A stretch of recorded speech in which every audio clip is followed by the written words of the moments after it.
Reliance industries brokerage report थी, अच्छा move दिखा रहा था, कल की तेजी में सबसे बढ़िया तरीके से कंट्रीब्यूट कर रहा था, इसीलिए डिस्कस हुआ है। लेकिन कोई ट्रेड या कोई फंडामेंटल नजरिया बना रहे हो तो एक इंडिपेंडेंट एडवाइजर से कंसल्ट कर लें, क्योंकि इस चैनल सीएनबीसी आवाज का स्वामित्व और प्रबंधन रिलायंस इंडस्ट्रीज के पास है। तो वो स्टैंडर्ड डिस्क्लेमर है, किसी से भी इंडिपेंडेंट एनालिस्ट एक बार चर्चा जरूर कर लीजिएगा।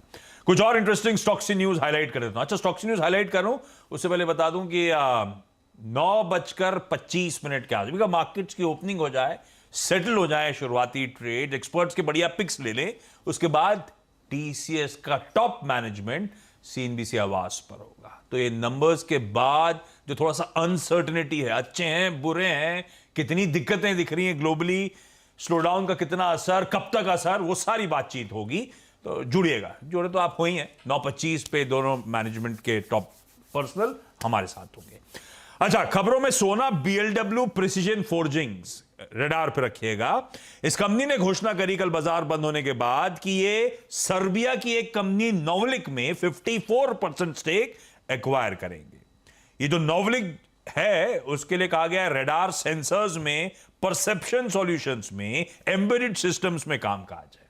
इसका पिछले कैलेंडर ईयर में करीब 9-9.5 मिलियन यूरोस का टर्नओवर था और यह कंपनी सोना बीएलडब्ल्यू इसको खरीदने के लिए 40.5 मिलियन यूरोस देगी। पर यह अपफ्रंट नहीं होगा, अगले 2 सालों में 3 ट्रांचेस में यह रकम का भुगतान किया जाएगा कैश में। सोना बीएलडब्ल्यू के चार्ट्स के साथ सतपुते साहब आप रेडी रहिएगा, मैं आता हूं आपके पास।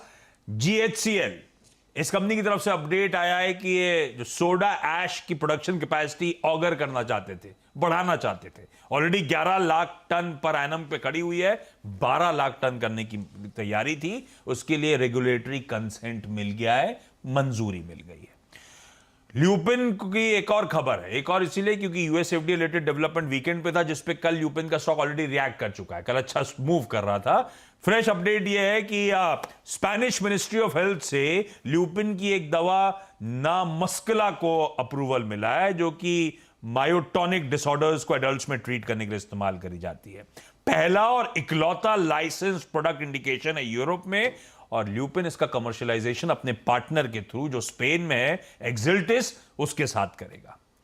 तो ये वो कंपनीज जो रडार पे रखनी है। अच्छा, कुछ देर पहले नीरज वाजपेयी मेंशन करके गए थे कि रशियन क्रूड जो है, जो मिल रहा है कंट्रीज को बहुत मीनिंगफुल डिस्काउंट पे, कहा जा रहा है $37 के आसपास वो इंपोर्ट्स हो रहे हैं। हिंदुस्तान भी उसमें पार्टिसिपेट कर रहा है।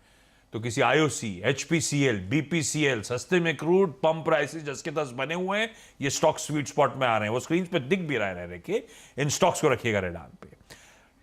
Rice manufacturers, rice exporters, millers कह लीजिए, सेंटिमेंट पॉजिटिव होगा। एलटी फूड्स, कोई केआरबीएल, कोई चमनलाल सेठिया, रिपोर्ट्स हाईलाइट कर रही हैं कि सरकार शायद राइस एक्सपोर्ट के रिस्ट्रिक्शंस हटा दे। पर कल ये स्टॉक देखिए क्या मूव कर गए, तो जरा सा हमें वॉच आउट करना पड़ेगा। ये बाजार बंद होने के बाद कहने के लिए अपडेट आया है। तेगा इंडस्ट्रीज, वो रिसेंटली लिस्टेड काउंटर, डॉक्टर साहब TEGA, तेगा इंडस्ट्रीज के सीएफओ जो है मनोज कुमार अग्रवाल साहब, उन्होंने इस्तीफा दे दिया है। ये आजकल सीएफओ को बहुत नौकरी मिल रही है क्या? धड़ धड़ रोज